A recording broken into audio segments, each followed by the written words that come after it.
बेटा, गांव तक आवाज पहुंचनी चाहिए और लगना चाहिए कि अरवाज स्कूल के अंदर कुछ 15 अगस्त को कुछ कार्यक्रम हो रहा है। पीछे बेटे, भारत माता की जय, भारत माता की जय। धन्यवाद भैया। आज बड़े गर्व की बात है कि हम स्वतंत्रता दिवस 78वां मनाने जा रहे हैं। इस अवसर पर हमारे विद्यालय अहिरवास के शाला परिसर में पधारे सरपंच प्रतिनिधि भाई राजेश सोलंकी जी एवं ग्राम अहिरवास के रतन पटेल साहब एवं सज्जन सिंह जी सोलंकी, सोदान सिंह जी पूर्व सरपंच साहब, बने सिंह जी सोलंकी एवं सारे मेरे नवयुवक साथी, भारत का भविष्य, आप सबसे उम्मीद करता हूं मैं कुछ 15 अगस्त के बारे में आपको कुछ बताना चाहूंगा। आप सबको पूर्व में जैसे बताया, अच्छी बात है, सबके संज्ञान में होना चाहिए और प्रत्येक नागरिक को इस बारे में ध्यान होना चाहिए कि 15 अगस्त को 26 जनवरी क्यों मनाया जाता है। आज के हमारे नवयुवकों को इस बात का पता नहीं रहता है कि भाई 15 अगस्त क्या है और 26 जनवरी क्या है। स्वतंत्रता दिवस और गणतंत्र दिवस के बारे में ये मेरा पहला 15 मना रहा हूं। मैं कुछ बातें इस 15 अगस्त के बारे में आप सबके सामने बता रहा हूं। जैसा कि 1757 के अंदर 1757 से लेकर 1857 तक ब्रिटिश शासन के तहत ये गुलाम रहा। अंग्रेजों के अत्याचार सहन करे इन्होंने। जनरल डायर इन्होंने अगस्त ही को आजादी क्यों मिली? 1945 को जापान की सेना ने इस अंग्रेज हुकूमत के सामने आत्मसमर्पण, लेकिन हमारे देश के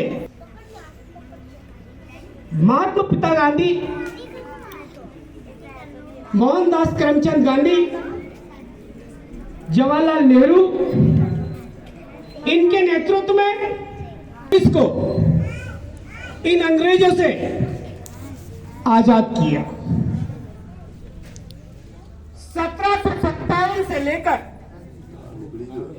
1757 से लेकर 1947 तक हमारा देश पूर्णतः 200 साल अंग्रेजों की हुकूमत से गुलाम रहा। ब्रिटिश शासन ने कई अत्याचार किए और ये 15 अगस्त 1947 को जो हमारे आजादी मिली, इसके पीछे हमारे स्वतंत्रता सेनानी जिन्होंने मरते दम तक अपना बलिदान दिया और इस देश को और आप सबको ये आज स्वतंत्र आजादी मिली है, ये कोई खैरात में नहीं मिली है।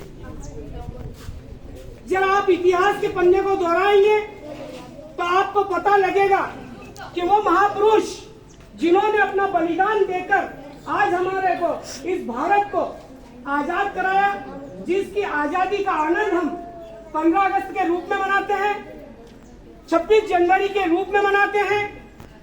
इससे पूर्व हमारे पूर्वजों को खुली हवा में सांस लेने की भी अनुमति अंग्रेज सरकार ने नहीं दी। हमारे जो पूर्वज है, हमारे जो महापुरुष है, उन्होंने इस आजादी के लिए जो बलिदान दिया, हम उसे नहीं भुला सकते। इस मातृभूमि पर 15 अगस्त की स्वतंत्र आजादी के लिए आज हम बच्चों के माध्यम से, स्कूल के माध्यम से, संस्थाओं के माध्यम से, नेताओं के माध्यम से हम हमारी मातृभूमि के ऊपर ये स्वतंत्र रूप से 15 अगस्त का यह पर्व मनाते हैं। जो आप सबके संज्ञान में है। और ये नई पीढ़ी को भी ये बताना चाहूंगा कि बेटा जो ये आजादी मिली है, जिस प्रकार से आप स्कूल में आ रहे हैं, ये पहले ऐसी व्यवस्थाएं नहीं थी। आज जो आजादी आप लोगों को मिली है, इस आजादी में मैं आपसे यही उम्मीद करूंगा कि आप अच्छा पढ़ें, अच्छा लिखें और अपने पिताजी का नाम रोशन करें और इस विद्यालय का नाम रोशन करें और एक अच्छे राह पर चलने की कोशिश करें। ये उम्र आपकी पढ़ने लिखने की है बेटा। अगर ये उम्र चले गई तो दोबारा ये समय लौटकर नहीं आएगा। इस आजादी के पर्व में मैं इस संस्था की ओर से और इन सब गणमान्य नागरिकों की तरफ से आपसे बहुत अपेक्षा करूंगा कि आप इस 15 अगस्त को मैं जो बोल रहा हूं, इस बातों को अपनी जहन में उतारेंगे। चाहे आप घर पे पढ़े, स्कूल में पढ़े, कहीं पर भी पढ़े, आपका विचार पढ़ाई से संबंधित होना चाहिए। जीवन में आपने पढ़ लिया तो आपका जीवन जीना बहुत आसान होगा। और अगर आपने नहीं पढ़ा बेटा, तो कहीं ना कहीं आप अपने आप को कमजोर महसूस करोगे और कहीं पर भी कुछ काम होगा तो आप अपनी बेइज्जती महसूस करोगे। या बैंक में जाओगे, या पंचायत में जाओगे, या कंट्रोल में जाओगे, या किसी भी क्षेत्र में जाओगे, या ऐसे कागज का टुकड़ा लोगे। अगर आपको कोई फॉर्म भरना हो तो आपको किसी का मुंह देखना, और अगर आपने पढ़ लिख लिया तो आपको किसी का मुंह नहीं देखना है बेटा।